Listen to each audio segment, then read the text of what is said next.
నమస్కారం అండి అందరికీ. ఈరోజు పామిడి మండలంలోని గజరాంపల్లి విలేజ్ దగ్గరలో ఉన్నటువంటి నేషనల్ హైవేలో మన ఎలక్షన్ కోడ్ అమల్లో ఉన్నందున వెహికల్స్ చెక్ చేస్తూ ఉండగా మనకు ఇక 4 కంటైనర్లు వరుసగా రావడం జరిగింది. ఈ యొక్క 4 కంటైనర్లు పోలీస్ స్టిక్కరింగ్తో రావడంతో మాకు అనుమానం వచ్చి వెహికల్స్ని ఆపి చెక్ చేస్తున్నాము.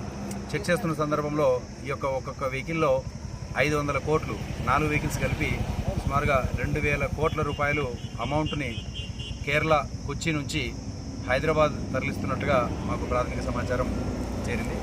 ఆ తర్వాత వీళ్ళ దగ్గర ఉన్నటువంటి సిబ్బంది దగ్గర ఉన్నటువంటి యొక్క డాక్యుమెంట్స్ అన్నీ వెరిఫై చేసి మన ఎఫ్ఎస్టీ టీం భాస్కర్ ఇన్ఛార్జి గారు ఉన్నారు, ఎఫ్ఎస్టీ టీంకి ఇన్ఫామ్ చేశాము. అదేవిధంగా రిటర్నింగ్ ఆఫీసర్ శ్రీనివాస్ రెడ్డి సార్కి, అదేవిధంగా డిస్ట్రిక్ట్ కలెక్టర్ ఎస్పీ గారికి అందరికీ కూడా ఇన్ఫామ్ చేశాము.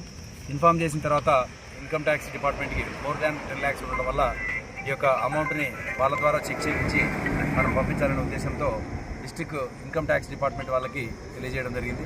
వాళ్ళు వెంటనే స్పందించి ఇక్కడికి వచ్చి వాళ్ళ దగ్గర ఉన్నటువంటి బిల్స్ అన్నింటినీ కూడా చెక్ చేసి ఇవి ఐడిఐ బ్యాంక్ దగ్గర నుంచి ఒక 500 కోట్ల రూపాయలు, అలాగే ఐసిఐసిఐ బ్యాంక్వి 500 కోట్ల రూపాయలు, ఫెడరల్ బ్యాంక్ ఆఫ్ ఇండియా 1000 కోట్ల రూపాయలుగా నిర్ధారించి ఇవి కొచ్చి నుంచి హైదరాబాద్లో ఉన్నటువంటి ఆర్బీఐ బ్యాంక్కి తరలిస్తున్నారు అని చెప్పేసి మనకు తేలింది.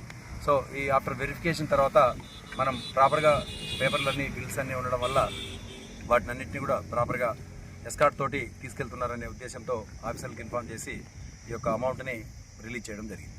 Thank you.